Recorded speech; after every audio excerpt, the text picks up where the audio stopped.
Beno, eguerdion denoi, lehenengo gauza eskerrik asko tortzeagatik eta hainbeste jendea egoteagatik benetan. Pero bueno, voy a hablar en los dos idiomas que estamos con el grupo de euskera y de castellano, ¿vale? Estaba diciendo que gracias por venir y bueno, creo que la ocasión se lo merece. Vamos a tener durante 2 semanas a Emargi en la Facultad de Educación, gure hezkuntza fakultatean Emargi entitatetik datoz, gaur Lucía Nieto, eta hurrengo astelenean, azaroak 14an, Amelia Tiganos, bai?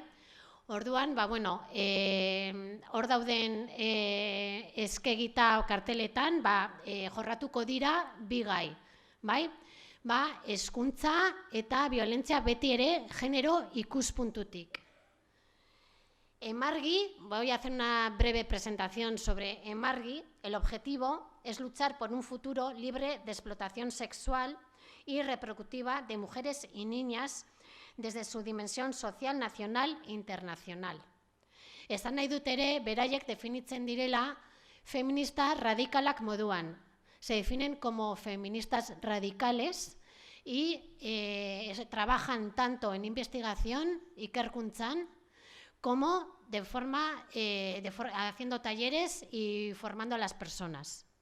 Hemen, adibidez, Lucía Nietok badauka proiektu bat gure unibertsitatean eta ikertzen dabil momentu honetan.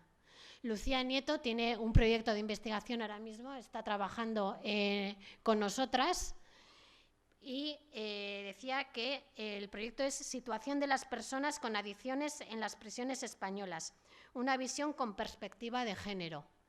Beti ere, hori genero ikuspuntutik. Ez dakit gero, aukera edukiko duzue galderak egiteko, bai? Eta, bueno, edozein zalantza argitzeko. Después, pues, habrá un momento de resolver dudas y preguntas y, bueno, pues para eso está Lucía y si se queda algo pendiente o lo que sea, pues, bueno, tenemos la siguiente semana también la sesión con Amelia Tiganos, así que, bueno, pues podéis aprovechar en estos momentos. Eta, bueno, besterik gabe, paso emango diot Luziari, eta eskerrik asko.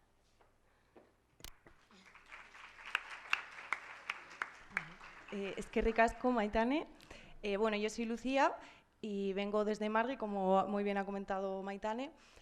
Vamos a hablar de educación sexual y como la educación sexual depende mucho de la etapa vital en la que estés, lo que voy a intentar para que también os sea útil en el día a día y sobre todo en vuestro aspecto profesional es hablaros de las estrategias que en Emargi utilizamos para dar la educación sexual, ¿vale? Desde una perspectiva de todos los grupos de edad, digamos. Entonces, bueno, primero voy a hablar un poquito de Emargi para que sepáis quiénes somos. Emargi primero fue una asociación, tenemos la sede en General Concha 42, en Bilbao. Es un espacio no mixto, es solo para mujeres y ahí hacemos actividades para las mujeres. Lo que intentamos reafirmar es la autoafirmación y lo que se suele llamar el empoderamiento feminista y hacemos círculos de mujeres, etcétera. Entendemos que no hay distinción en tipos de mujeres porque sabemos que todas hemos sufrido algún tipo de violencia sexual en nuestra vida, de cualquier grado, intentamos no hacer diferencias entre unas y otras. Y después somos también cooperativa de iniciativa social, que es el apartado más parecido a una asociación, a través de la cual nos dedicamos a hacer formaciones, sobre todo en institutos, hoy estamos aquí, pero bueno, sobre todo en institutos con adolescentes y en primaria también, contra la violencia sexual y por la educación afectivo-sexual. Bueno, pues para empezar, para ponernos en contexto, vamos a situarnos sobre la salud sexual. Me gustaría que pensáramos un poco desde dónde creemos que se empezó a hablar de salud sexual. Mientras me voy a poner de pie y lo prefiero hacer de pie, entonces...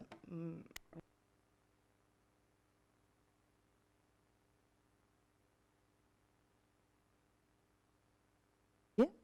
¿Hola? Sí, vale. Bueno, para hablar de salud sexual, a nivel institucional, digamos, cuando se empezó a hablar nos vamos a ir primero a los años 60, 70.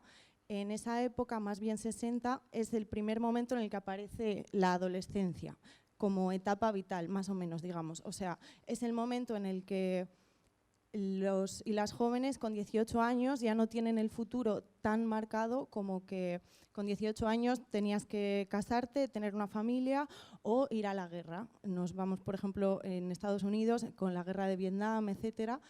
Hasta ese momento, a esa edad, ya tenías un futuro muy marcado, pero en los años 60 es cuando la juventud empieza a intentar pensar otro tipo de mundo, intenta crear otras formas de vivir. Nos vamos a la época del movimiento hippie, paz, amor y todo este movimiento. Es cuando empiezan a aparecer, sobre todo a través de la música, es cuando empiezan a aparecer los festivales. Hay una imagen que a mí me gusta pensar siempre para ver ese contexto, que es el Festival de Woodstock, que bueno, hay un documental en YouTube que dura 4 horas de ese festival, que fue en el 69, y fueron cantantes como Jimi Hendrix, Janis Joplin, aunque Janis Joplin no sale en el documental, por lo que fuera. Y bueno, en ese momento es cuando los grupos de música empiezan a utilizar canciones protesta y a pensar otro mundo, otra forma de vivir. En ese contexto es cuando se empieza a hablar del amor libre, de la revolución sexual, lo que se llamó revolución sexual. Estamos en los años 60, que es la idea de no hace falta tener relaciones sexuales solo con tu pareja, sino que, bueno, poderlas tener con quien te apetezca y no tenerte que casar con esa persona y que sea la persona de toda la vida y con quien vas a vivir y morir, ¿no? Entonces, en ese contexto, estamos en los 60. También aparecen los grupos de mujeres, estaríamos en la segunda ola del movimiento feminista. Las feministas radicales de aquella época es cuando se empiezan a juntar, son mujeres que se juntan en círculos de mujeres de autoconciencia en los que empiezan a hablar de cómo viven ellas su sexualidad. Y es cuando, al contar lo personal, se dan cuenta de que es algo político. O sea, que lo que me pasa a mí le pasa también a mi compañera, a la otra y a la otra, y que no es que mi marido me pegue porque yo he hecho algo malo o porque él sea un borracho, sino que tiene que ver con algo estructural, algo del sistema, que es una cuestión política y no personal. Entonces es cuando aparece el concepto de violencia de género, gracias a estas mujeres que empiezan a hablar y empiezan a compartir sus experiencias y a darse cuenta que se repite constantemente la misma historia entre unas y otras. Es cuando se empieza a hablar por primera vez de violencia de género, es cuando se empieza a hablar de acoso laboral, es cuando se empieza a hablar de todo lo relacionado con la violencia sexual, se pone en un marco político, se empieza a hablar del patriarcado como tal, etcétera. Entonces, en este contexto, ellas también hablan de que en las relaciones sexuales que mantienen con esos hombres de la revolución sexual, del movimiento hippie y demás, por llamarlo así, no disfrutan, no son relaciones en las que ellas disfruten. Y se empiezan a dar cuenta que esa revolución sexual está pensada por y para los hombres. Y ahí aparece Política Sexual de Kate Miller, por ejemplo, en el libro en el cual ella desgrana cómo los hombres revolucionarios de ese contexto en realidad ven a las mujeres como si fueran cosas y cosifican a las mujeres, no hablan de ellas como sujetos humanos, como personas. Y por otro lado aparece Dialéctica del sexo de Sulami Firestone, en el cual ella habla y dice a las mujeres que tenemos que tener cuidado porque en esa revolución sexual lo que está ocurriendo es que los hombres casados mantienen relaciones sexuales con chicas jóvenes, solteras, porque en su casa ya tienen a una mujer que le conoce y ante ella no puede mostrar su virilidad, su masculinidad, entonces lo hace con chicas jóvenes de fuera para mostrar su poder, digamos, ¿no? Estas son las dos tesis de ese momento. Entonces, en estos círculos también se empieza a hablar de la libertad sexual de las mujeres, en el sentido del aborto, de que empiezan a reivindicar. Y aquí tenemos una imagen de esa época, de los años 70, el 26 de agosto de 1970, manifestaciones masivas en las que las mujeres salían a la calle para reivindicar sus derechos sexuales.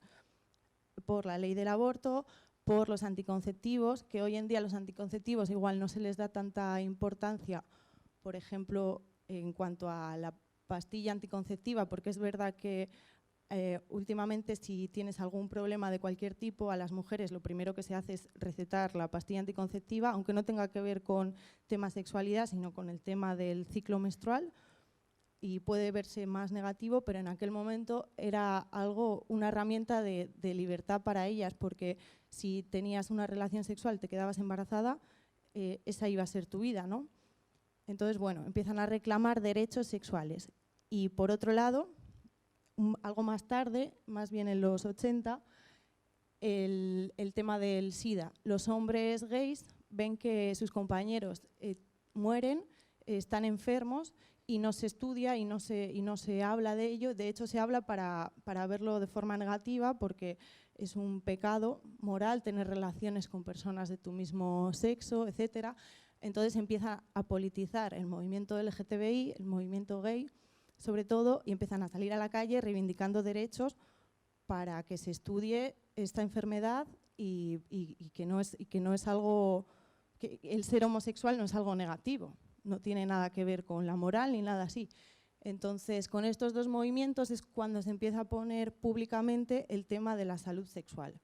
Hasta entonces se hablaba de salud sexual solo en el tema de la maternidad, cuando eras madre, cuando ibas a ser madre, en ese momento, y ya estaba. Entonces, gracias a estos movimientos también se separa el tema de la sexualidad del tema de la reproducción, y se habla de sexualidad como derechos. Pero tenemos que esperar hasta el año 95, en la conferencia de Beijing, que son conferencias que se hacen cada X tiempo por los derechos de las mujeres. En el año 95 es cuando se introducen los derechos, el derecho de la libertad sexual, de la salud sexual, perdón, para las mujeres dentro de los derechos humanos. Y es en el 2002 cuando lo introduce la Organización Mundial de la Salud. Para ponernos en contexto, para hablar de educación sexual, vemos que no es hace tanto cuando se reconoce como un derecho humano, dentro de los derechos humanos, ¿no? Entonces, bueno, en este contexto, que es en el movimiento feminista, movimiento LGTBI, y cuando surge la adolescencia como etapa vital, para hacernos un esquema rápido. Vale. Y si nos vamos a hoy en día, cómo está el tema de la educación sexual, pues nos encontramos con que no es una asignatura transversal ni mucho menos, ni obligatoria en los institutos, como ya sabréis. Entonces nos encontramos a partir del 2008 sobre todo, que es cuando las tecnologías llegan mucho más a nuestra mano, que muy pronto podemos tener un móvil al que acceder a todo tipo de información, pues nos encontramos que la pornografía es la principal fuente de educación sexual para los y las jóvenes, sobre todo. Hablamos de todo tipo de edad, pero si nos vamos a la adolescencia y algo más pequeños, nos encontramos con que los últimos estudios dicen que la primera edad de ver pornografía son los 8 años y la edad de verla más común es de 12-13 años.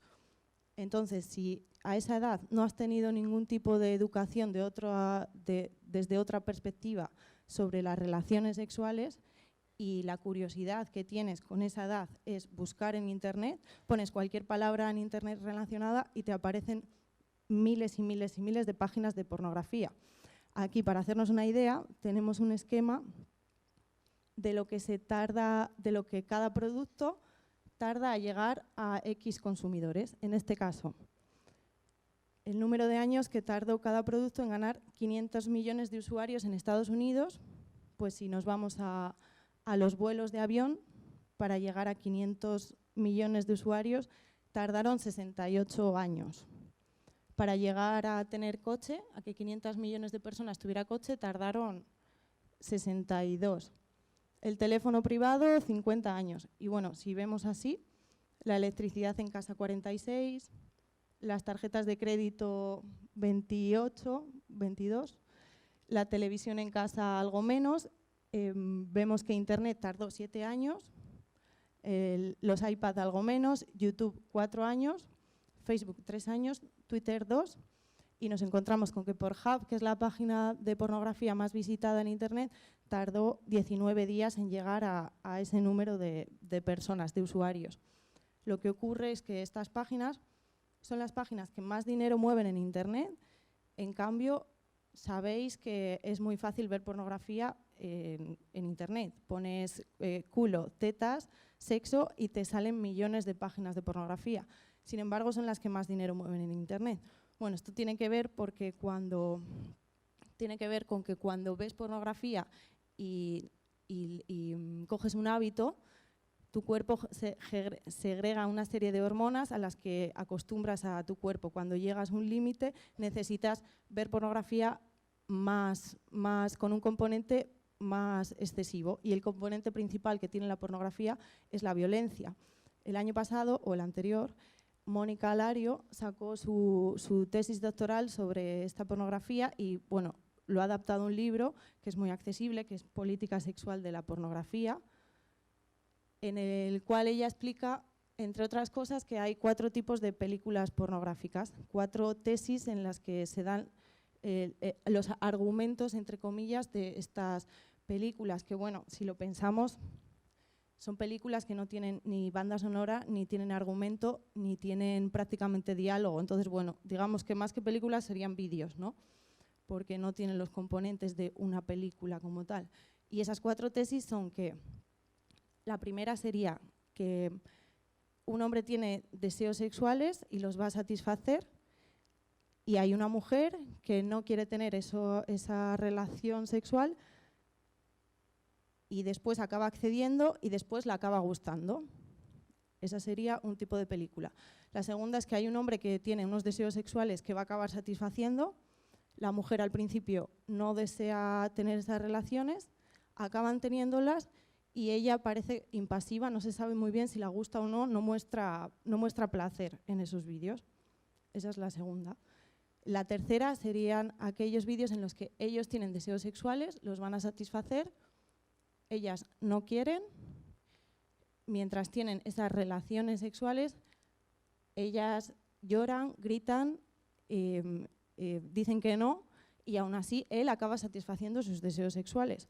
Y el cuarto tipo de películas son aquellas en las que aparecen otro tipo de aberraciones, en las que aparecen mujeres embarazadas, mujeres con alguna discapacidad, niñas y, bueno, tipos de películas que se encuentran en otras partes mucho más todavía horribles. Entonces, ¿qué muestra la pornografía constantemente? Pues que si tú eres un hombre y tienes deseos sexuales, da igual si la otra persona quiere o no, porque tú los vas a acabar satisfaciendo. Eso es lo que les muestra a ellos y a nosotras que nos muestra que eso es lo que tenemos que hacer para tener relaciones sexuales, ser objetos de deseo, mientras ellos son objetos deseantes.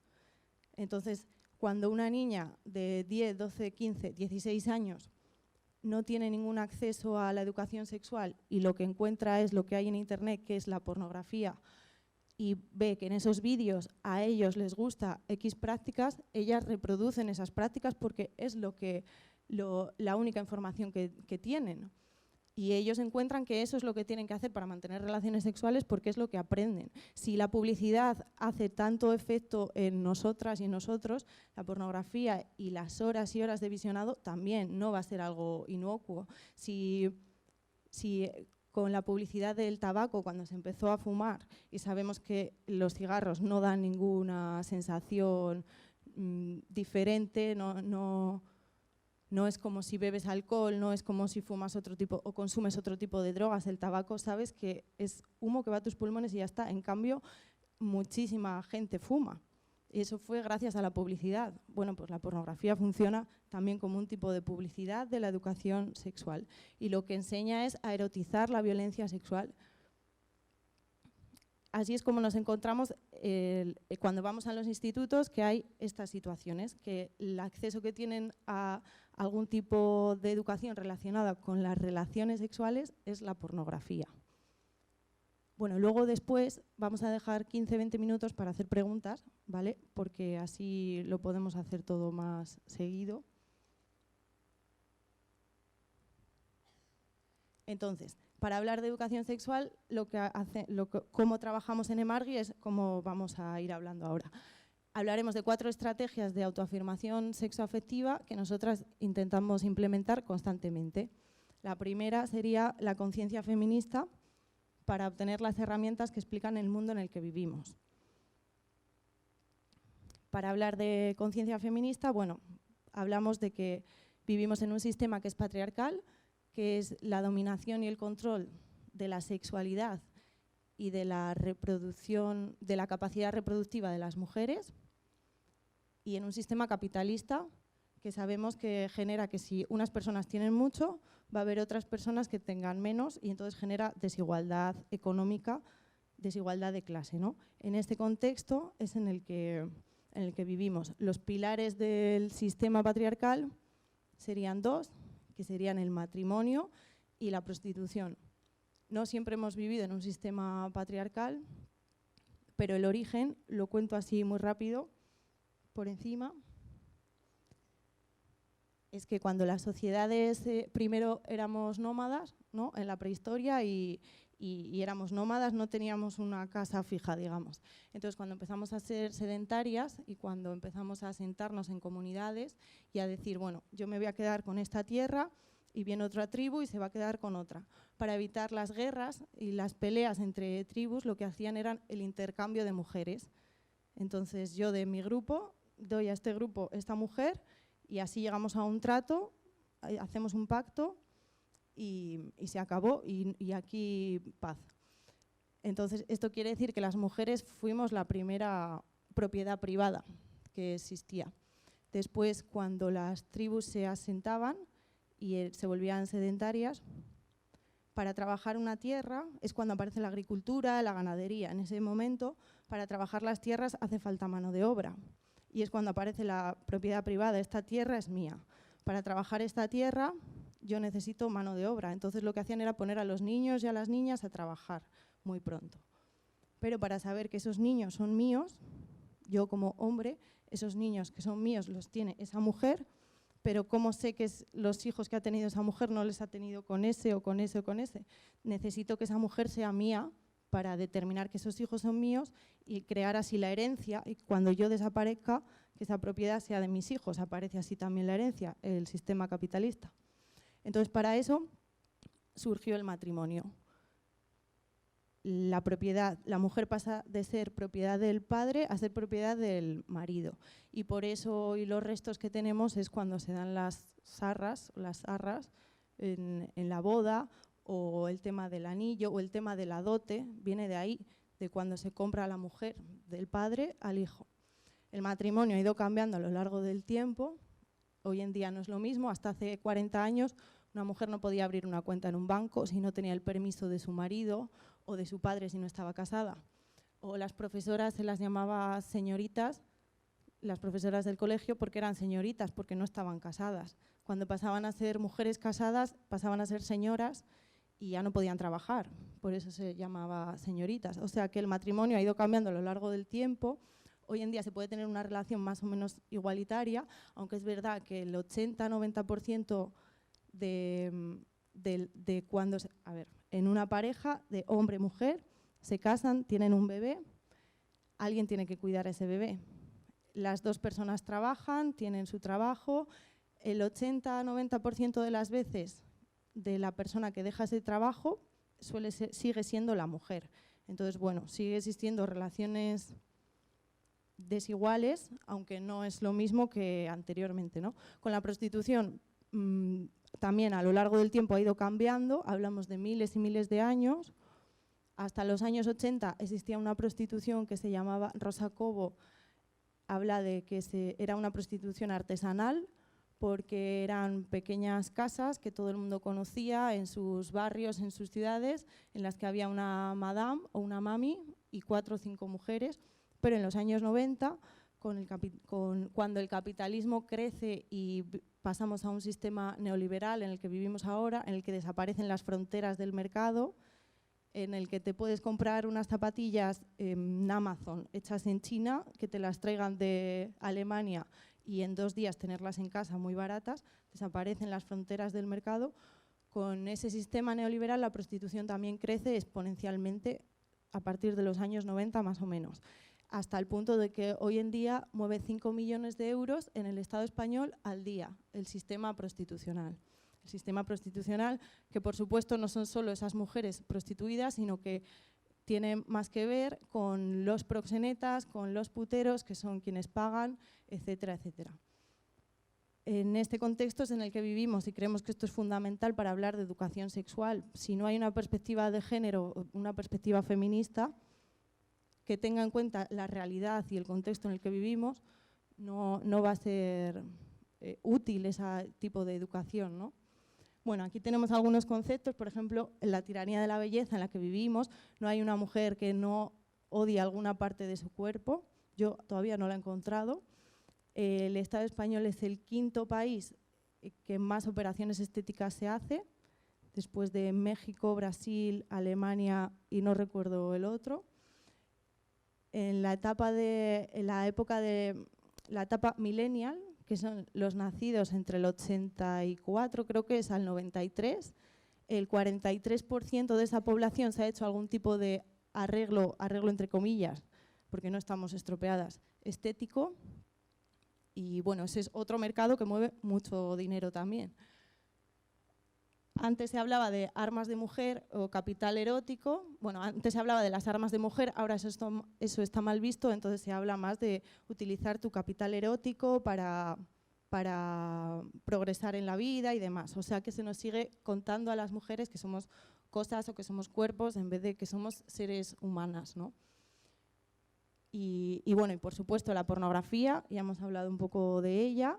Si nos metemos en Pornhub, y estos son los estudios que saca la propia página, o sea que son datos que saca la propia página, si viéramos todos los vídeos que se han subido solo en el 2019 de contenido pornográfico, tendríamos que estar sentadas 69 años viendo reproducciones sin levantarnos de la silla de todo ese contenido. Además, se han encontrado hace 2 años, tuvieron que borrar muchos vídeos porque hubo algunas madres en Estados Unidos, sobre todo, que encontraron a sus hijas desaparecidas en vídeos de pornografía, porque no tienen ningún tipo de filtro, porque no tienen ningún tipo no se sabe si son menores, si no son menores, porque llegan ahí.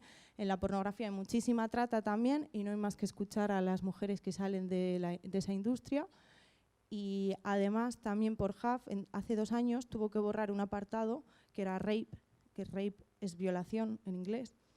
Existía ese apartado. Hoy en día existe el apartado de mujeres, no recuerdo el nombre, pero era como mujeres desmayadas o algo así, y son mujeres que efectivamente están desmayadas, inconscientes, en esos vídeos. Entonces, eso es lo que nos encontramos.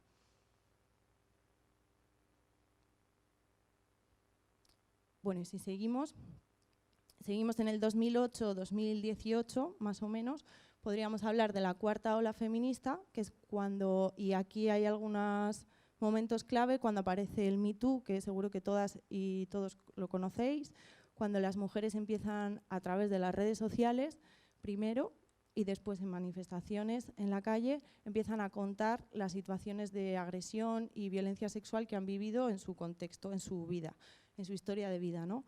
Cuando una mujer lee estas cosas, se puede identificar más fácil con situaciones de vida que a ella le han pasado y se atreve a contarlo. Ya solo el hecho de contarlo es una forma de resistencia ante lo que está ocurriendo, porque visibilizas una realidad, una injusticia que se está dando, haces que sea visible. En cada país apareció un tipo de hashtag. Tenemos el Me Too, el Ni Una Menos. En Francia tenemos Delata al cerdo. En Brasil, Mi primer acoso. Aquí tendríamos el Yo sí te creo, etcétera.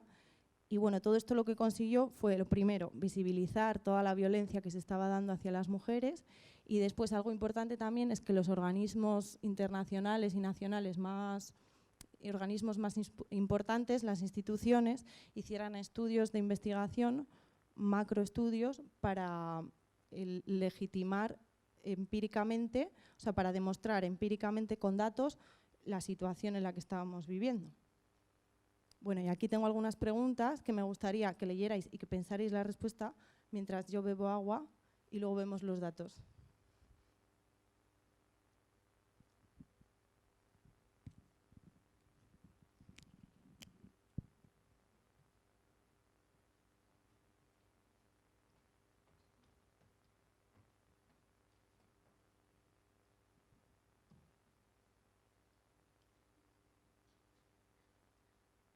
Estos datos son de de la macroencuesta que hizo el Ministerio de Igualdad en el 2019, que fue a través de consultar a muchísimas mujeres, a miles y miles de mujeres, de los estudios que llevó a cabo Luis Ballester, que estuvo aquí la semana pasada, que es el principal investigador de la pornografía aquí cercano, de la Organización Mundial de la Salud, de la ONU, de Geoviolencia Sexual y de feminicidio.net, que son quienes contabilizan los feminicidios en el Estado español, con quien nosotras colaboramos.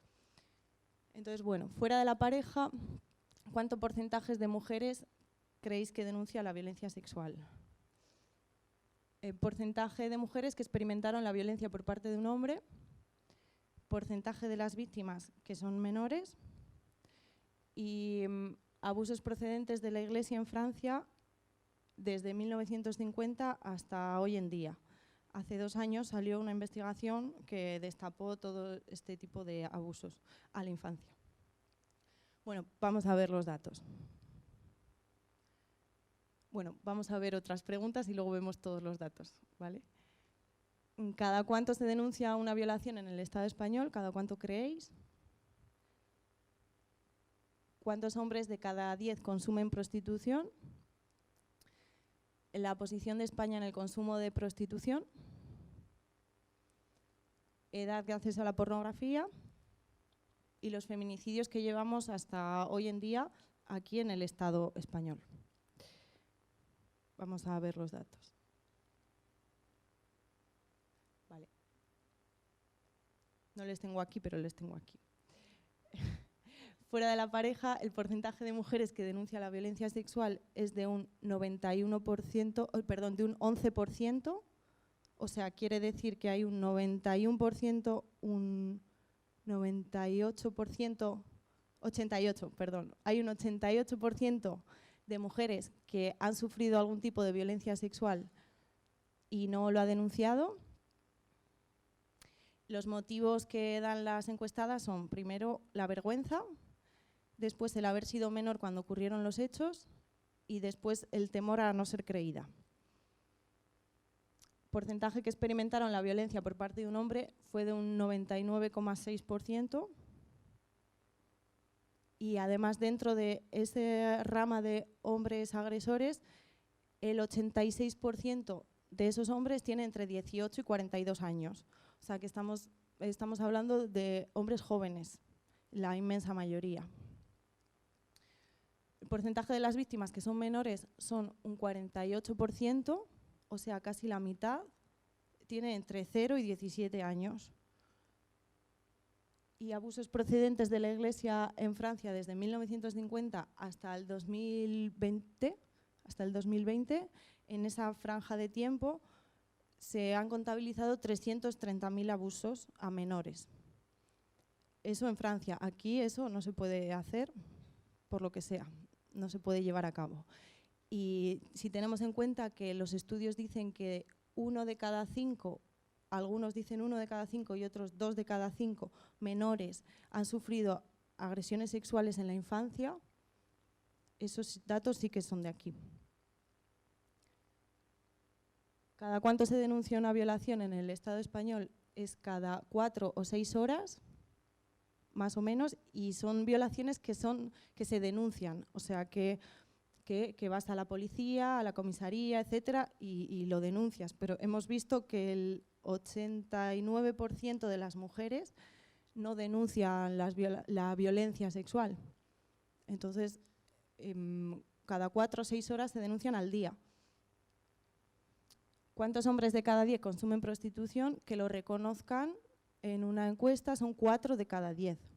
O sea, casi la mitad de los hombres que conocemos por estadística han consumido alguna vez prostitución y que se atrevan a reconocerlo. Si pensamos que el sistema prostitucional mueve 5 millones de euros al día, solo en el Estado, pues bueno. La posición de España en consumo de prostitución es el primer país de Europa y el tercero del mundo, después de Tailandia y Puerto Rico, porque bueno, son 4 de cada 10 hombres autóctonos o locales que vivan aquí, porque aquí no entra el llamado turismo sexual. Si tenemos en cuenta que España está en una posición clave de entrada de Latinoamérica, de África y de Europa del Este, pues bueno, eso es lo que ocurre, que también los extranjeros vienen de vacaciones, porque es un país muy turístico, a consumir comida, bebida y mujeres, barato.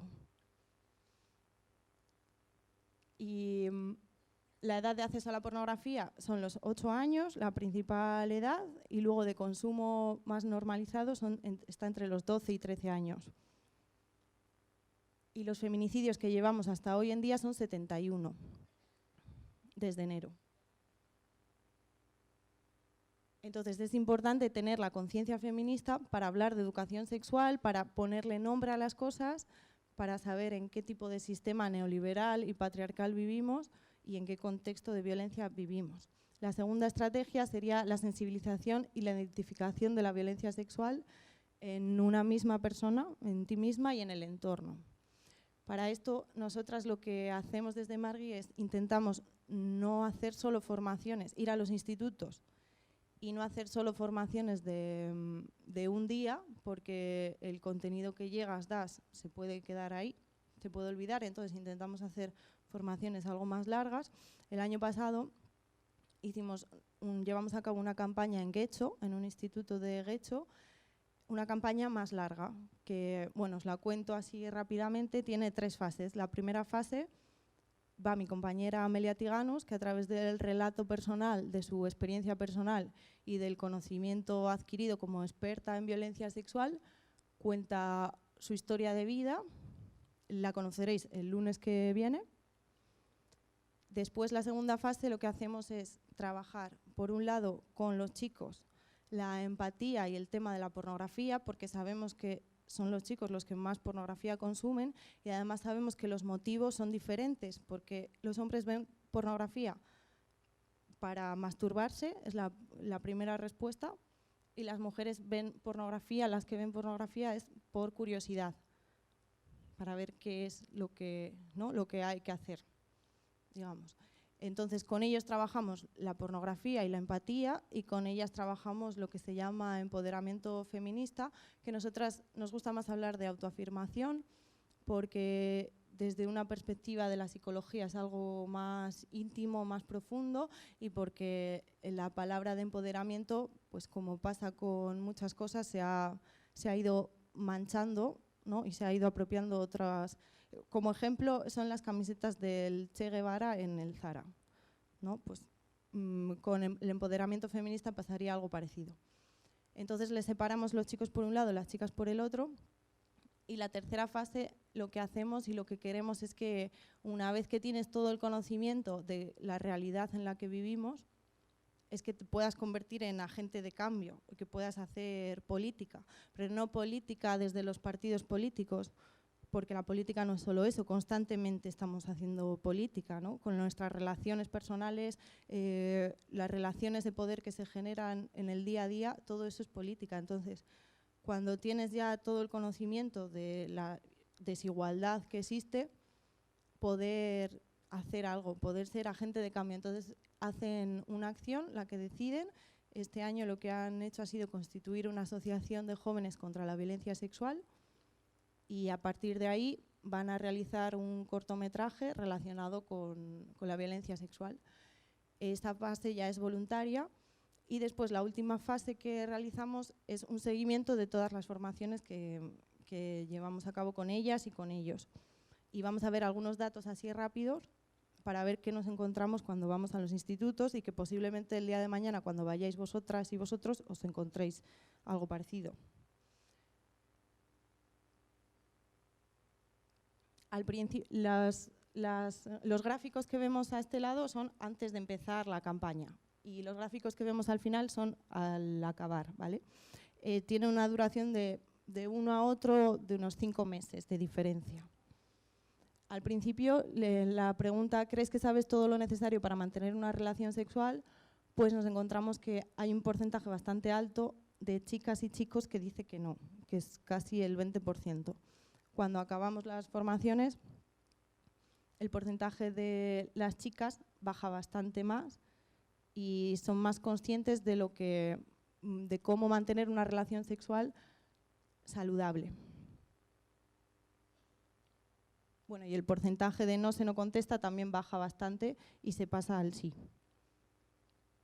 ¿Consideras que has sufrido violencia sexual o alguna agresión sexual de cualquier grado en algún momento de tu vida?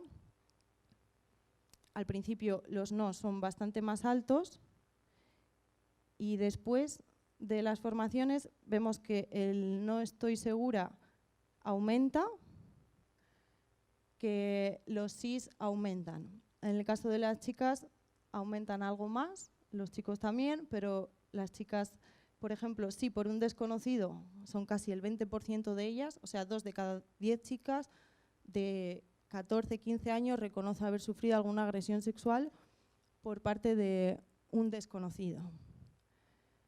En torno al 5% por una persona conocida. Si nos acordamos, 1 de cada 5 menores ha sufrido alguna violencia sexual en su infancia, o sea, siendo menor. Y en el caso de los chicos también aumenta, pero algo menos, pasa al 10%. ¿Qué quiere decir esto? Que después de las formaciones son más conscientes de lo que es la violencia sexual y de si la han vivido o no la han vivido. Porque también hay que tener en cuenta que en la infancia, si sufres alguna agresión sexual, eso no se olvida, porque las relaciones sexuales, todo lo que tiene que ver con la sexualidad, mejor dicho, no es lo que ocurre en ese momento y ya está. En ese momento tienes puesto todo tu ser en esa situación, tienes puestas tus emociones, tus sensaciones, tu mente y tu cuerpo. Entonces eso se va a quedar ahí de alguna manera. Y ocurre muchas veces que por el trauma se olvidan algunos recuerdos que aparecen más tarde, que aparecen cuando eres más mayor. Bueno, la pregunta, ¿consideras que eres capaz de diferenciar bien las relaciones violentas de las relaciones sexuales sanas? Hay un porcentaje bastante alto de chicos, casi un 20% de los chicos, que señala que no. Con 14, 15 años reconoce que no sabe diferenciar entre las relaciones violentas de las relaciones no violentas. Esto es algo bastante preocupante. Después baja bastante ese dato. ¿Te has sentido presionada o presionado alguna vez en la vida a participar en una relación sexual? Los porcentajes de sí, de nuevo, aumentan, más siempre en el caso de las chicas, porque son más conscientes de cuándo quieren, de cuándo no quieren, etc. Entonces, en resumen, con lo que nos encontramos es que confunden sexo con violencia sexual, que lo reconocen ellos mismos y ellas mismas, porque su principal fuente de información es la pornografía. O sea, yo me he encontrado en una clase de 50 chicas, de un instituto solo con chicas, que 3 de ellas reconocieron en un primer momento, o sea, sin esperar a pensar, que habían sido escupidas en una relación sexual con 14, 15 años. Y bueno, que eso era algo normal. Y en ese mismo grupo de chicas nos hemos encontrado de 50 chicas, 20 chicas que se querían operar alguna parte del cuerpo con 14, 15 años. El pecho, la cintura, la nariz, etc. La pornografía les enseña a erotizar la violencia. Esto es lo que hemos hablado antes. Y la falta de educación sexoafectiva desde una perspectiva ética y feminista es lo que ocurre, que no existe ese tipo de educación. Luego, si nos vamos a la literatura, ya no tanto en la adolescencia, pero sino algo más mayores, nos encontramos con que 50 sombras de Grey fue un bestseller.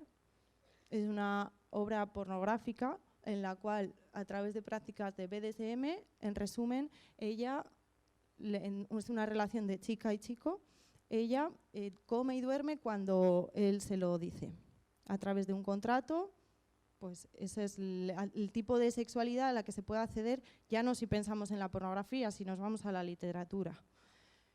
Así hace 10 años, o en los 90, anterior a eso, Diario de una ninfómana, es otra novela pornográfica que ocurre exactamente lo mismo, y es el tipo de contenido de de novela erótica que existe, o más mainstream. Los libros más vendidos de literatura erótica, por ejemplo, también es Trópico de Cáncer, que es de Henry Miller, que era uno de estos hombres que hemos hablado antes de la revolución sexual, uno de esos revolucionarios, digamos, que veía a las mujeres literalmente como cosas, y no es más que leer sus obras con unas gafas moradas, que observes cómo describe a las mujeres o lo que son las mujeres. Teoría King Kong, que es bastante más conocida, que es un libro que se vende bastante como literatura feminista. La historia es la historia de una mujer que sufre una violación en la adolescencia y que después te enseña a apropiarte de eso para aprovecharte de los hombres y entrar en la prostitución, y así te vende de esa forma el empoderamiento feminista, cuando en realidad es la misma misoginia de toda la historia de siempre, ¿no? O sea, que las mujeres seamos cosas para el disfrute de los hombres. Bueno, Historia de O y demás novelas desde el siglo XVIII que se escribieron, que son novelas pornográficas que siguen siendo las más vendidas en cuanto a literatura erótica. Entonces, bueno, eso es lo que nos encontramos. La tercera estrategia sería la de integrar la sexualidad saludable.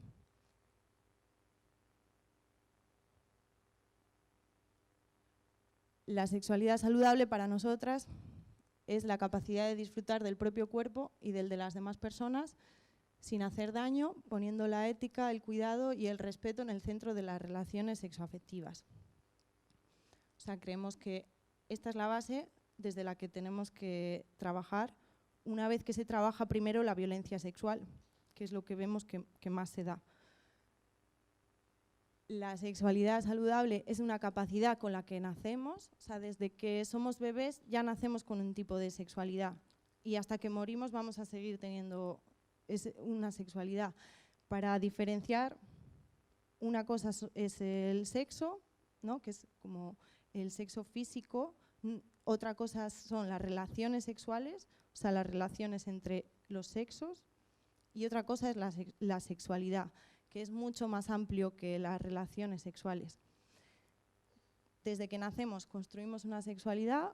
Cuando eres bebé, según cómo te toquen, según cómo te hablen, o cómo nombren tus genitales o los dejen de nombrar, tu cerebro va a ir construyendo un conocimiento sexual en cuanto a eso.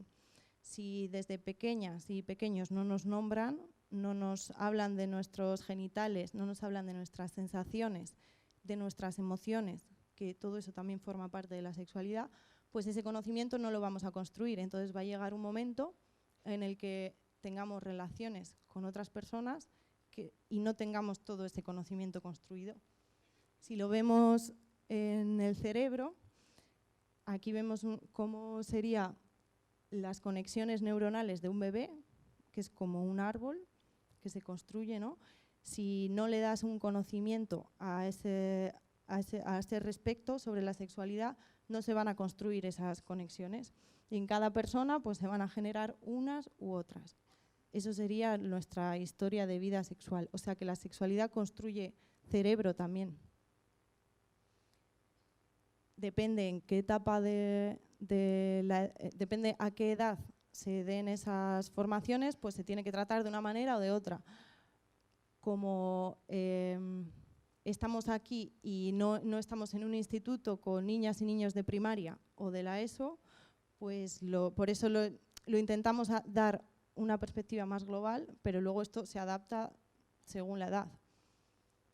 Vale, entonces, la sexualidad es algo con lo que nacemos y con lo que vamos a morir, y que sí es innata, pero no se desarrolla de forma independiente, tenemos que trabajarla, tenemos que ponerle conciencia y tenemos que aprender sobre ella, si no, no se va a construir de una manera sana. Hoy en día, que se habla del consentimiento, bueno, toda esta violencia sexual tiene que ver con algo que se llama cultura de la violación, que seguro que os suena y conocéis, que es esa idea de normalizar la violencia sexual. Hemos visto en los datos que muchas de las chicas no son conscientes de que han sufrido violencia sexual hasta que no se las habla de lo que es la violencia sexual. ¿Por qué? Porque está normalizada en la sociedad. Y muchas veces, hasta que no tienes una conciencia feminista más desarrollada, no eres consciente de que en X situaciones de tu vida has sufrido algún tipo de violencia sexual. Un ejemplo muy claro fue cuando pasó la violación múltiple de La Manada en Pamplona, cuando las mujeres salieron a la calle y empezaron a gritar que eso no era abuso, que era violación, y cuando el juez, después de ver el vídeo, dijo que lo que veía era jolgorio y regocijo, después de ver el vídeo de la violación.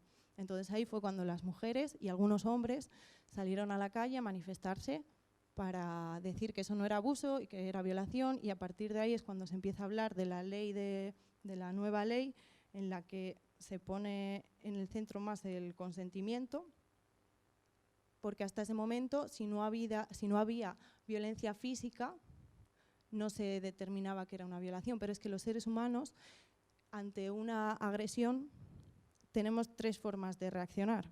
Y lo vemos mejor con los perros. Si tienes un perro pequeño y le viene un perro grande y le va a atacar, ese perro tiene 3 opciones. Puede huir, si es que puede, entonces se va a ir corriendo. Puede atacarle, pero si ve que es un perro muy grande, seguramente no le ataque porque sabe que va a morir, que le va a morder el otro perro, ¿no? Entonces no le va a atacar. Y la otra opción que tiene es la de someterse. El perro se somete para no morir. Es una forma de supervivencia. Pues los seres humanos nos ocurre exactamente lo mismo. Y en el caso de las mujeres, en el tema de la violencia sexual, ocurre lo mismo. Si no puedes huir, si no puedes responder, lo que vas a hacer es someterte. Entonces, muchas veces, cuando hablamos de consentimiento en las mujeres, lo que está ocurriendo es lo que ocurre es sometimiento y no consentimiento. Ahora se pone en el centro el consentimiento, pero ya las feministas desde los años 70 vienen diciendo que este concepto hay que problematizarlo en estas cuestiones, porque en una sociedad desigual entre hombres y mujeres, el consentimiento no vale lo mismo. Y si hablamos de relaciones sexuales, no se puede hablar de consentimiento, porque consentir es dejar que te hagan. Yo consiento X. Y en una relación sexual tiene que ser una relación recíproca, constante, de conexión constante con la otra persona. Tiene que ser una relación de deseo, de querer, no de dejarte hacer. Y Catherine McKinnon, que era una de las feministas de los años 70, de estos círculos de mujeres que hablábamos al principio, decía que la regla del consentimiento es tan perversa que la mujer puede estar muerta y haber consentido. Entonces, puede ser un paso, pero no nos podemos quedar en el consentimiento, porque el límite en las relaciones sexuales tiene que ser el deseo, el querer, no el dejarte hacer.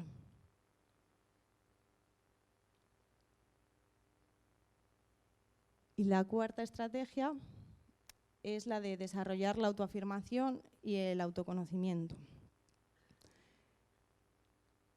La autoafirmación, desde la psicología se entiende que la autoafirmación es la habilidad para reconocerse dueña de un cuerpo con necesidades y deseos propios.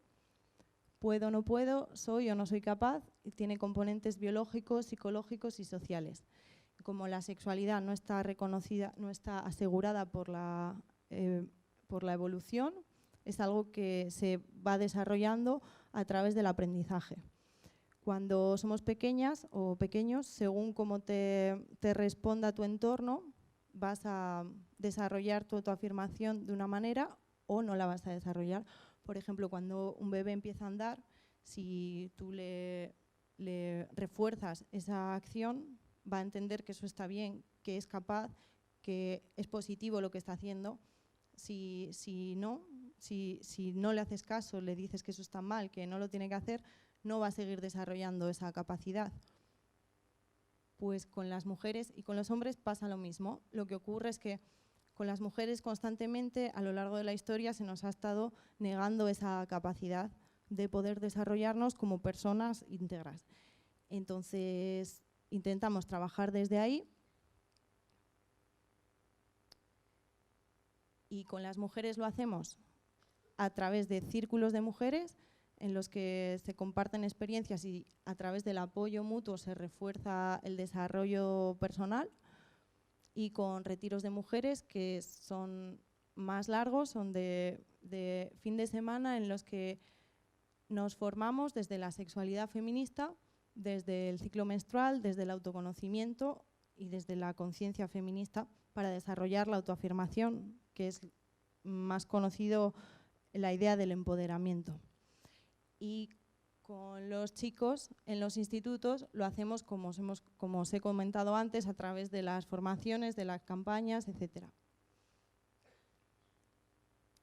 Vale, aquí traigo dos imágenes porque para hablar de sexualidad y para hablar de educación sexual hay una parte de esa educación sexual que ha estado oculta totalmente en los libros, que son dos imágenes que me ha cedido una compañera que es Ana Bernal, que es profesora de anatomía aquí en la UPV, a los estudiantes de fisioterapia. Ella, cuando empezó a dar clase, se dio cuenta de que en la asignatura de anatomía no se daba todas las partes de los genitales de las mujeres. En la primera imagen tenemos el clítoris. No se estudiaba el clítoris en la fisioterapia en la universidad. O sea, hay una parte, y si recordáis los libros de texto del colegio, veríais los aparatos reproductores.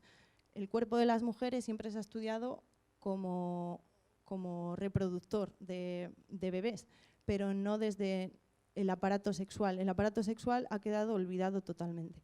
Pero las mujeres tenemos un órgano más que no suele aparecer, que es el clítoris, que tiene esa posición, por si no lo habéis visto nunca.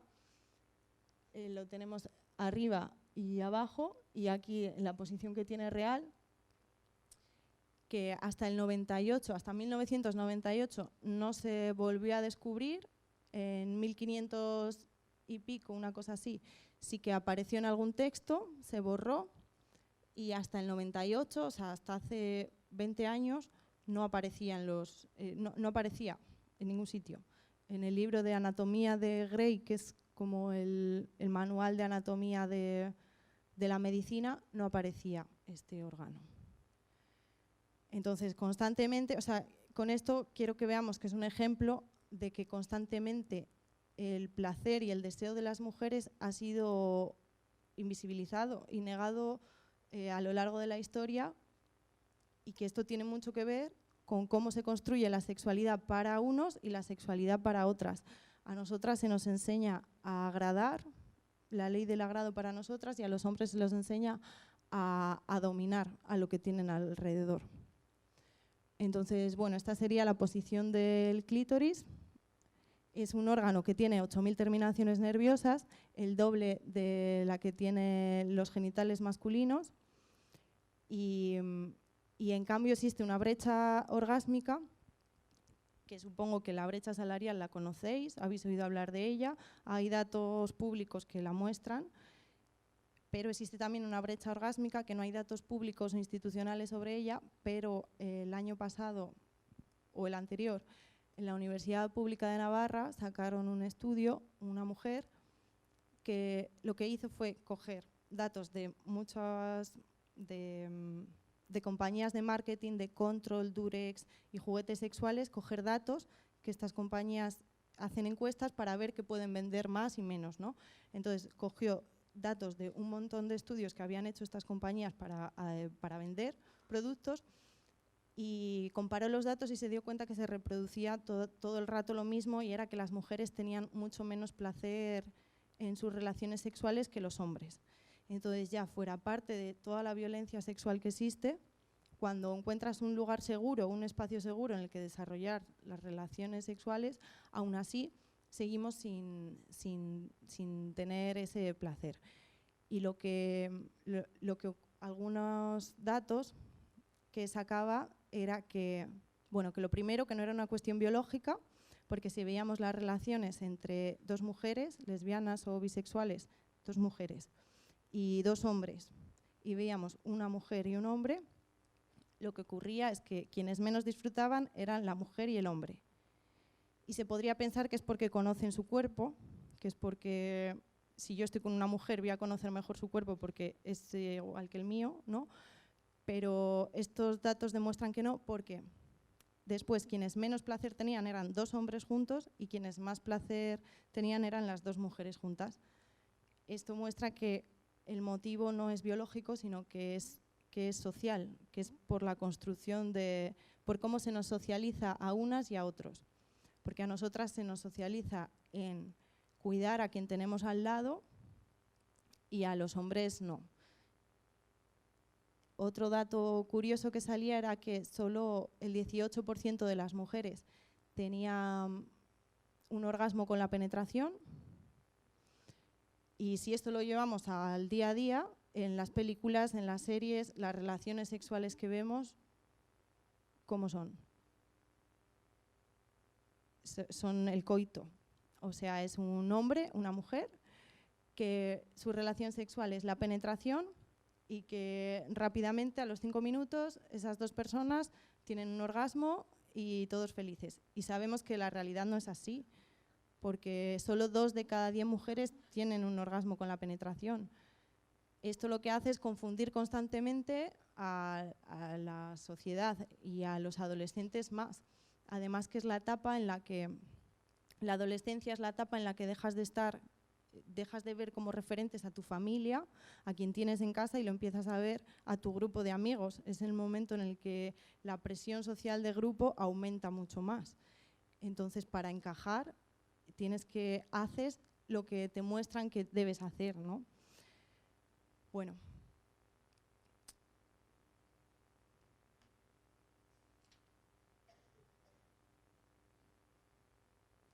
Bueno, algunos puntos más así importantes es cuando se habla de la virginidad. Si pensamos que las relaciones sexuales, si dejamos de pensar que las relaciones sexuales son la penetración, porque no solo son la penetración, porque lo que se habla de preliminares para las mujeres, en realidad, biológicamente, es lo que más placer nos da por el funcionamiento del clítoris. Cuando se habla de preliminares, en realidad son las relaciones sexuales que a nosotras más nos interesan para mantener placer. Se debería de dejar de llamar así, la virginidad desaparecería, porque igual si pensamos la primera relación sexual ya no es la penetración, puede ser que sea otra, es un concepto muy patriarcal, y así respecto a la sexualidad de las mujeres ocurre con todo. En nuestros genitales tenemos como 7 nombres de hombres, y los hombres no. Los hombres, cuando alguna parte de sus genitales tienen nombres puestos según dónde están ubicados. Nosotras tenemos las trompas de Falopio, las glándulas de Bartolini, las glándulas de Skene, tenemos el himen, que viene también de un señor, que era un señor que en la antigua Grecia se dedicaba a, cuando las niñas las casaban con hombres, esta era una figura de un hombre que iba a tener antes de la noche de boda relaciones sexuales con esa niña, para que esa niña en su primera relación sexual con su marido no sufriera, ya sufría con el primero. Este señor era por el cual se llama himen, al himen. El himen no es una membrana que se rompe y ya está, no es para nada eso, tiene otra forma, no tiene una función. El hecho de que en la primera relación se tenga que sangrar, esa idea tiene más que ver con que cuando tú no estás cómoda y no estás cómoda en una relación sexual, no estás relajada y no estás a gusto, es posible que tus genitales sangren porque están contraídos, pero no porque sea la primera relación sexual. Tiene más que ver con que históricamente las primeras relaciones sexuales eran con hombres que no deseabas, porque eran matrimonios forzados, porque eran matrimonios con hombres más mayores, etcétera, que con una realidad biológica.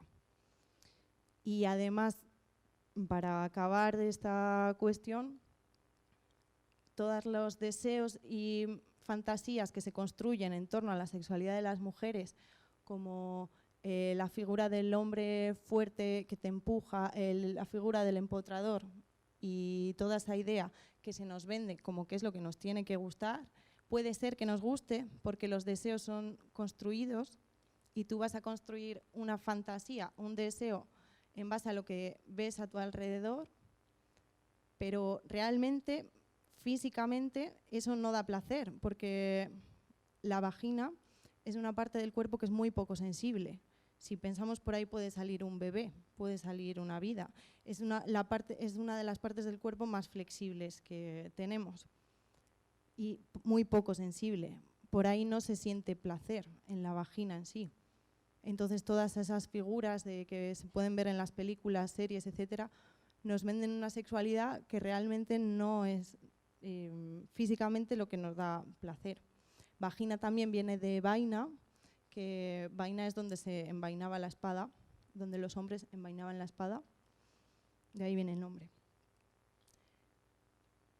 Entonces, lo que es importante para la educación sexual, en general, da igual en qué ámbito de edad, es que siempre se ha construido una sexualidad para los hombres y una sexualidad para las mujeres. Entonces tenemos que trabajar nosotras, por un lado, unas cuestiones y los hombres, por otro lado, otras cuestiones.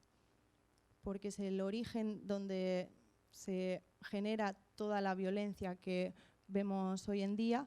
Hoy en día puede parecer que vivimos en una sociedad más igualitaria, porque es verdad que las mujeres llegamos a cargos más altos de poder, podemos trabajar, que hasta hace muy poco no podíamos, en la sociedad en la que vivimos, hablando de aquí, puede ser que parezca que vivimos en una sociedad más igualitaria y en algunos ámbitos es verdad, pero lo que está ocurriendo es que toda esa desigualdad se está yendo a la sexualidad. Y lo vemos con el consumo masivo de pornografía, con la producción masiva de pornografía, con las violaciones en manada, con la reproducción de vídeos, con el mal llamado porno venganza, etcétera.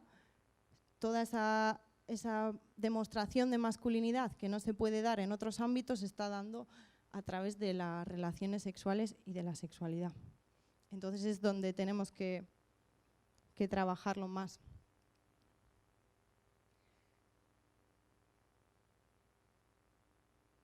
Bueno, no sé si queréis hacer alguna pregunta.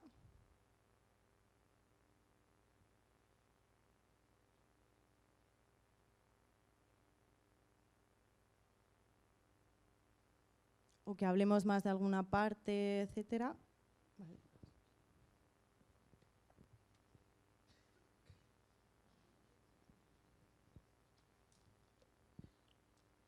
Pues yo quería saber un poco con Margui, sobre todo qué edades trabajáis y eso, en colegios o solo en un colegio, porque igual no me ha quedado muy claro. Vale, pues hacemos desde educación primaria, desde quinto de primaria hasta segundo de bachiller.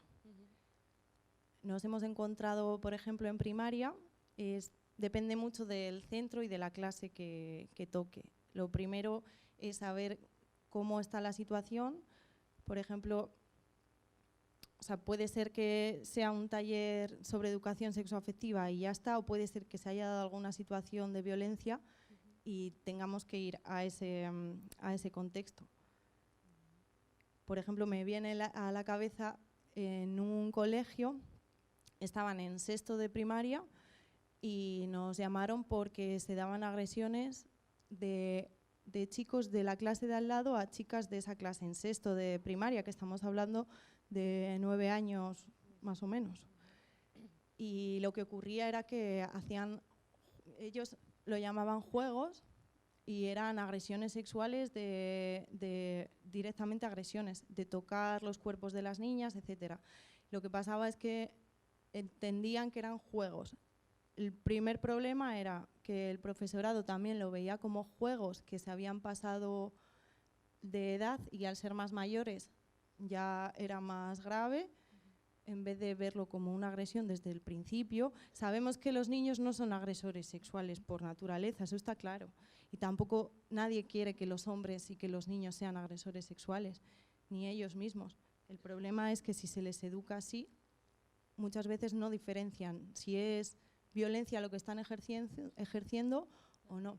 Entonces, en ese caso, pues teníamos que tratar este tema diferenciar lo que eran los juegos de lo que era la violencia sexual. Saber que si la otra persona no quiere, no disfruta, no lo muestra, no es un juego. Lo que está pasando es que muchas veces a la otra persona no saber leer lo que la otra persona quiere o no quiere.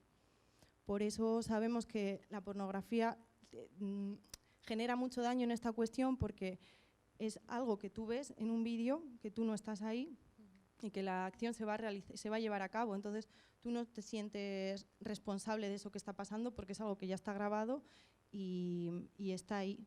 Y las reacciones que ves es las que ves en el vídeo, pero luego en la vida real, el no saber leer lo que la otra persona quiere, o sea, desarrollar la empatía,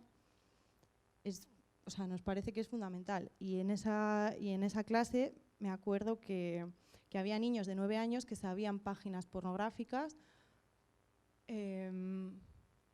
porque las habían oído en casa, porque sabían que su tío lo veía, y era una normalización por parte de la familia. Luego en el profesorado te encuentras muchas veces que no se sabe tratar el tema porque es algo nuevo, porque está cambiando constantemente. O sea, en el 2018, cuando se sacó el dato de que con 8 años empiezan a ver pornografía, a los 2 años nos encontramos con que eso se ha extendido a otras plataformas, no solo las de pornografía, sino OnlyFans. En Instagram también hay filtros que hacen, que lo que hacen es que las niñas, si tú subes fotos en las que apareces con poca ropa, te van a saltar mensajes y te van a dar visitas, páginas que lo que te van a pedir es que si sigues subiendo ese contenido puedas crear otra página aparte en la que pueda acceder gente solo que pague por ese contenido. Y eso a mí me ha saltado. Y yo no subo fotos sin ropa ni nada parecido. Y es una opción que te dan, es una persona que te escribe a Instagram y te dice que si quieres hacer otro perfil paralelo en el cual solo puede acceder gente que pague. Eso es como otro tipo de pornografía mayor. Entonces luego el contenido se adapta mucho a la edad. Lo que sí que se puede juntar es primero y segundo de la ESO, pueden ser más similares, pero primero de la ESO y cuarto de la ESO no tienen nada que ver. O sea, entiendo entonces que también con los profesores y profesoras algo habéis tenido que intervenir, ¿no? Porque no es llegar, ¡hala! Y los niños y las niñas, ¿no? O sea, también... No, y de hecho en las propias adolescentes, ellas y ellos nos dicen que vayamos a los profesores y que se lo demos a ellos también. Claro. También hacemos formación con profes y con AMPAs, madres y padres. Pero sí, nos hemos encontrado, de hecho, la campaña que hicimos el año pasado no incluía la formación al profesorado, claro. Y el alumnado nos pidió que si lo volvíamos a hacer, que les metiéramos a ellos, y este año ya les vamos a hacer también con el profesorado. Y ya ultimísimo, es que yo últimamente veo en Instagram, entonces no sé si también tocáis este tema, y es que perfiles de cuentas de niñas públicas, niñas de 10 años o menos, y me dio por meter y explorar, y lo único que encuentro es comentarios de señores de 40 años comentando eres preciosa, eres no sé qué, y yo no tenía ni idea de esto. Entonces no sé si habéis empezado también a abordar ese tema o cómo lo estáis viendo, porque hay un montón de cuentas de niñas menores con señoros, tienen como 2.000 seguidores y son todos señores de 40 para arriba más o menos. Sí, claro, es la cuestión de las redes sociales. Claro. Hay una psicóloga, Gail Dales se llama, que ella trata este tema y dice que las jóvenes de hoy en día tienen 2 opciones, las adolescentes, ser invisibles o ser follables. Y claro, a esa edad lo último que quieres es ser invisible. Entonces, pues te expones constantemente. Hay un director de pornografía, un señor que hace vídeos de pornografía, que decía en una entrevista que no necesitaba buscar actrices porque las niñas de hoy en día ya vienen preparadas para las películas. Si lo que se fomenta constantemente es ser un objeto de deseo, pues es a lo que vamos a hacer. Y si con 8 años ya puedes tener un móvil, acceder a un móvil y acceder a todo ese contenido, es fácil. Ahora otras formas de prostitución o de pornografía, de prostitución, son los sugar daddies, las sugar mummies, que yo cuando estaba en la universidad me saltaban muchos anuncios de esto, que es tener relaciones sexuales o no relaciones, pero acompañar a un hombre mayor que tiene dinero y que te va a pagar por estar con él o te va a comprar cosas, etcétera. Y te lo venden como, no como si fuera prostitución, sino como si fuera una experiencia más profunda y enriquecedora porque vas a aprender con un señor mayor, etcétera. Eso es prostitución, otra forma nueva de prostitución. ¿Y con los padres, madres o tutores legales habéis tenido problemas o también habéis intervenido de alguna forma u otra? Problemas no hemos tenido. Sí que nos hemos encontrado a algún profesor que no estaba de acuerdo con la perspectiva feminista, pero bueno, eso es fácil porque los datos están ahí, o sea, que es una realidad que es ciencia, o sea, son ciencias puras también, son ciencias sociales, ¿no? O sea, 2 más 2 son 4. Pero sí que nos hemos encontrado igual que no estuvieran de acuerdo con que habláramos de machismo o con que habláramos de que si los hombres hacen, está claro que no todos los hombres, claro que no, pero el 99,6% de los agresores son hombres. No quiere decir que todos los hombres lo sean, claro que no, y por eso trabajamos, porque no lo sean, porque los nuevos hombres no vayan a serlo. Pero bueno, es la realidad. Pues muchas gracias. Gracias. ¿Más preguntas?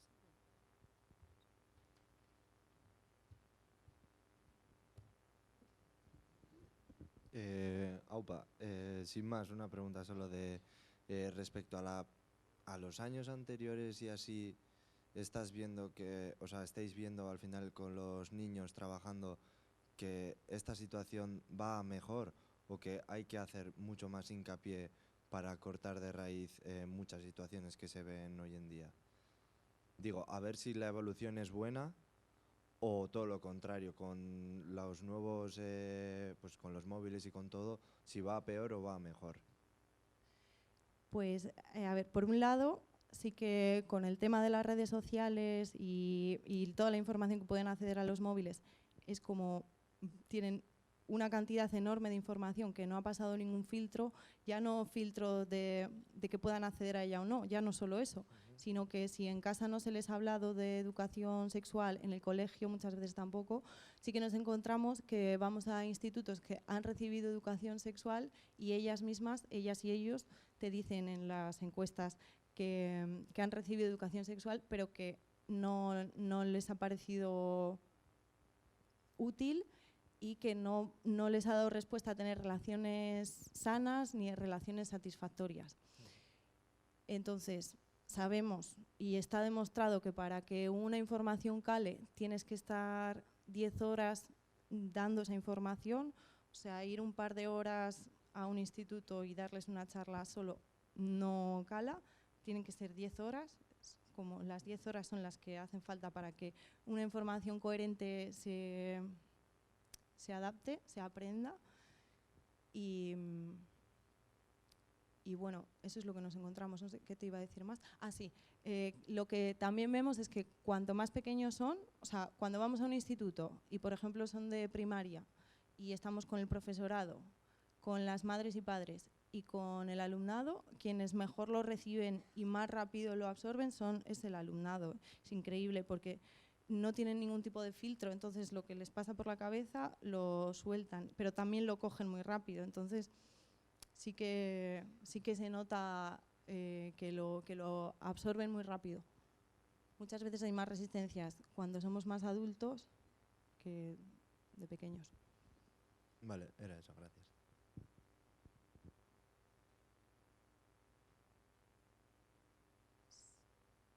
Galdera gehiago?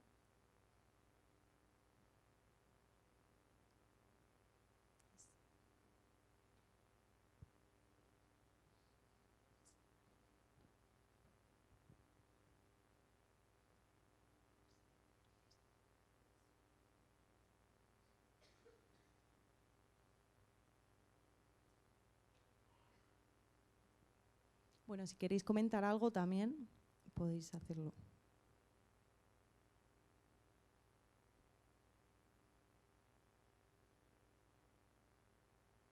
¿Vosotras en el instituto o en primaria o en el instituto habéis recibido educación afectivo-sexual?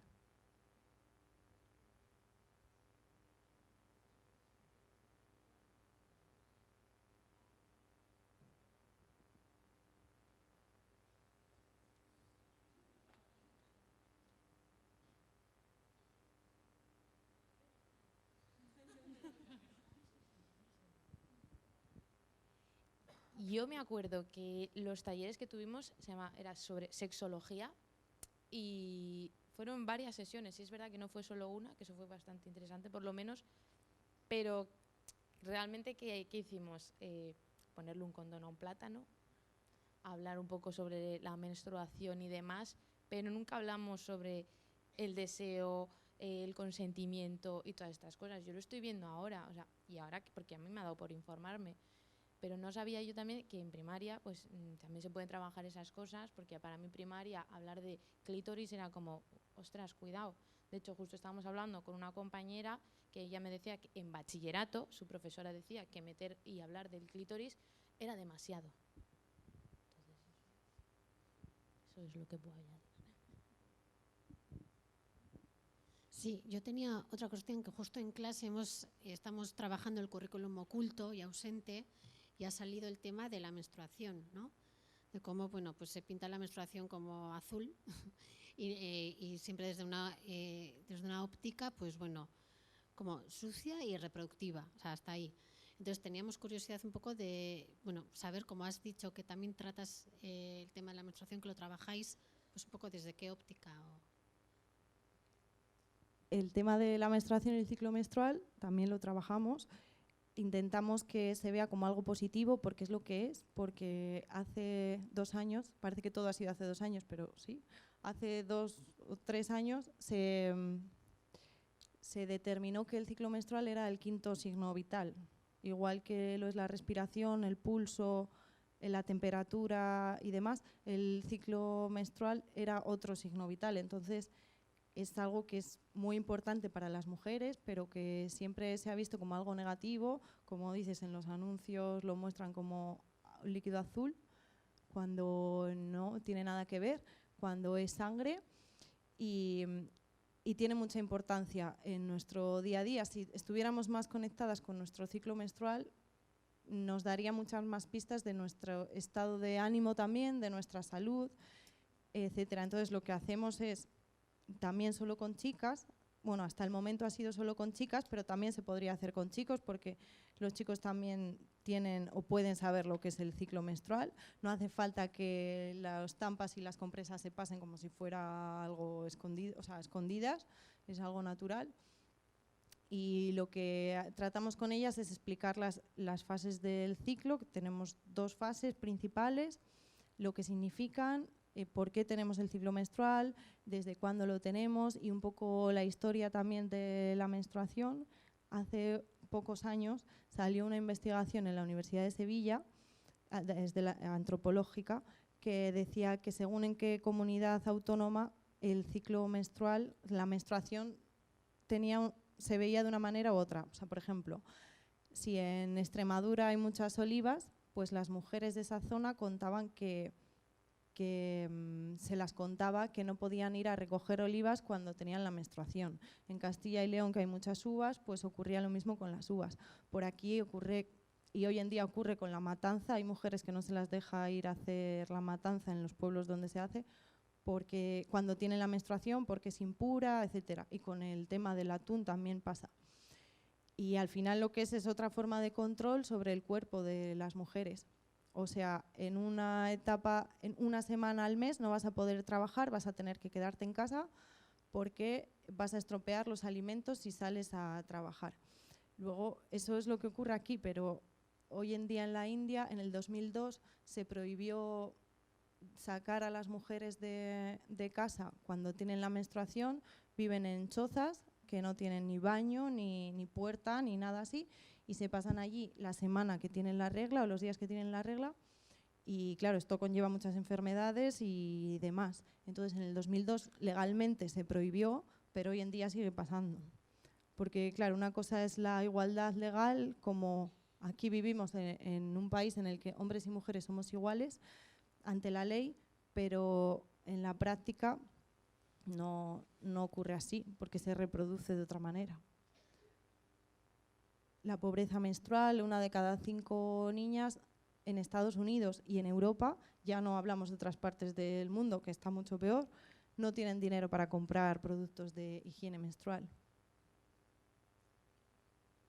Una mujer a lo largo de su vida tiene que gastar entre 6.000 y 10.000 euros en productos de higiene menstrual. Lo que podría ser algo público, o sea, algo estatal, ¿no? Que se produjera desde el Estado.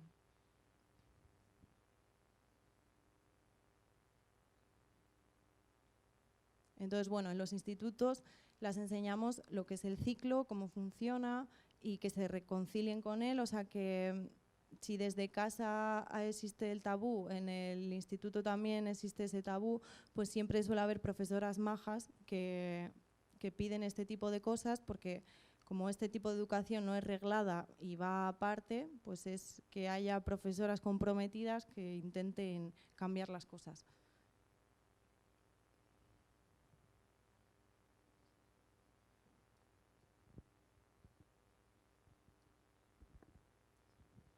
Hola, bueno, yo quería preguntarte que a lo largo del discurso en ningún momento has dicho que cuando hablases de mujeres cis, entonces quería saber simplemente cuál es vuestra perspectiva sobre eso. Bueno, si vamos a un instituto y nos encontramos una persona trans de cualquier tipo, es tan fácil como que decida dónde quiere situarse, o sea, cuando le separamos por sexos. No hay ningún problema, o sea, eso no vamos a censurar a nadie en ningún grupo ni nada así. Donde se pueda sentir más cómoda, pues ahí irá y ya está.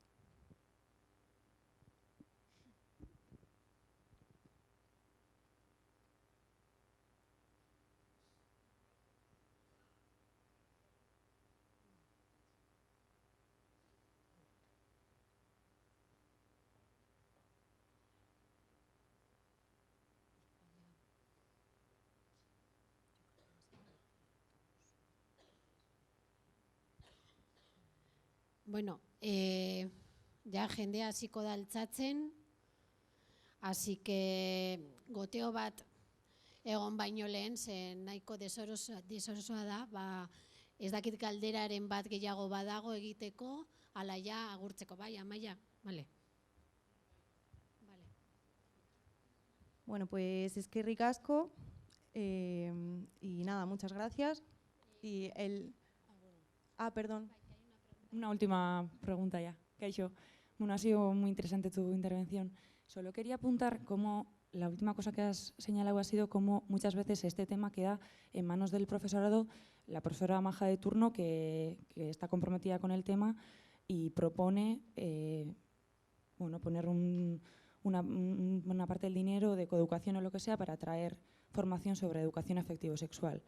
Y una pregunta era, a ver, como profesional de educación afectivo-sexual, ¿cuánto la tutora o el tutor intervenir en este tema? Como a veces los alumnos y las alumnas se cortan también para hablar de menstruación, para hablar de consentimiento en secundaria. Entonces, ¿cuánto, Zure ustez, desde tu punto de vista, es competencia del docente sacar estos temas en el aula? Y luego la otra pregunta era qué referentes interesantes hay para meter este tema de manera sistemática en el currículum. Por ejemplo, la OMS propone una matriz que propone 8 temas para educación afectivo-sexual, pero no sé si es un buen referente o cuál tomáis como referencia vosotras. Esas dos cuestiones. Eskerrik asko. En cuanto al profesorado, lo que intentamos es que no estén, a no ser que quieran estar sí o sí, muchas veces nos dicen, bueno, es que para controlar al grupo y demás, estar nosotras o nosotros, o sea, hablo en femenino, pero me refiero a las personas en general, pues intentamos que no estén porque el alumnado se abre más si no está una figura con la que comparten 6 horas al día. Se abre más y son más cercanas y ellos también y demás. Pero, y no suele haber problemas porque como son temas que no se les habla desde otras posiciones de poder, o sea, que lo hablan entre ellos y ya está, pero desde el profesorado o de otros ámbitos no se hablan estos temas, no suele haber problemas de que se dispersen o cosas así, o sea, no nos encontramos eso. Y lo que vemos importante es trabajar con grupos pequeños, pero sí que hemos llegado a estar con grupos de 100 y más, pero para trabajarlo más a fondo, para que puedan hablar más y no cortarse tanto, grupos más pequeños. Si el profesorado quiere estar sí o sí, pues bueno, puede estar, pero sabiendo que es mejor que no. Y luego, hasta qué punto lo mejor es que no intervengan.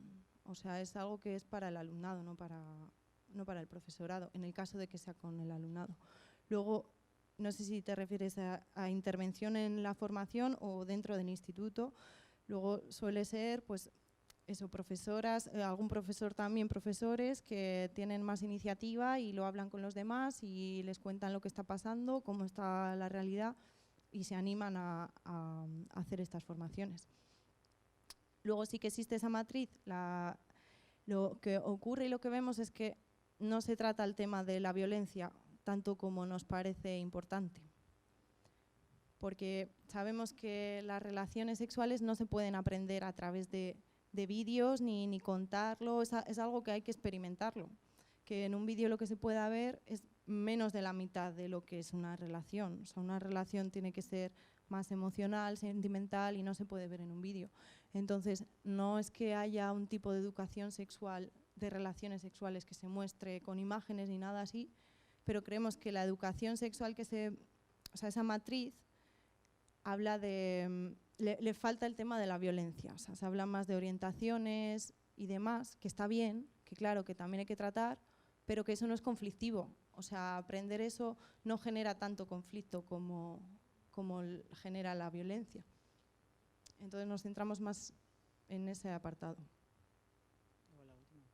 Lucía, amén. No quería antes interrumpir para ver si alguien hablaba más, pero ya acabamos con esto, ¿no, Maitane? Porque ya veo que se está yendo todo el mundo y tenéis prisa. Agradecerte, lo primero es ponerlo de esa manera, que yo creo que pues bueno, es una forma fácil también de entenderlo y de ver pues que aquí hay un trabajo que hacer, y creo que nos compete a todas y a todos, no solo la parte del profesorado, sino a otros agentes, porque si no, no va a calar lo que viene siendo en la sociedad en general.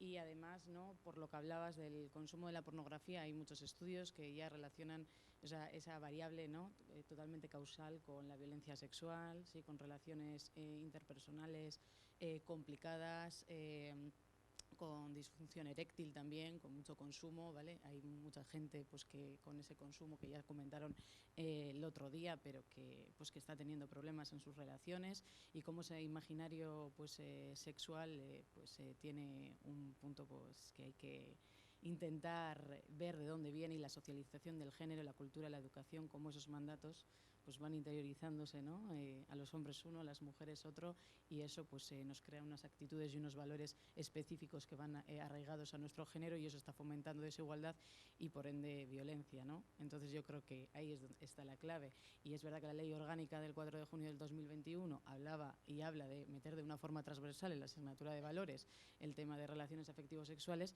pero estamos viendo que si están actuando, que hay gente que está actuando, si estamos actuando también desde la educación superior, es porque esto pues no necesita de muchos agentes y de muchas formas, y pues lo que necesita es tener una partida económica muy, muy grande, ¿no?, para invertir en todo esto. Y si se invierte desde ahí, seguramente hay unos cambios mayores, y esa es la realidad. Entonces yo creo que desde que apostemos que dentro de la agenda pública también esté esto, ¿no?, que es necesario.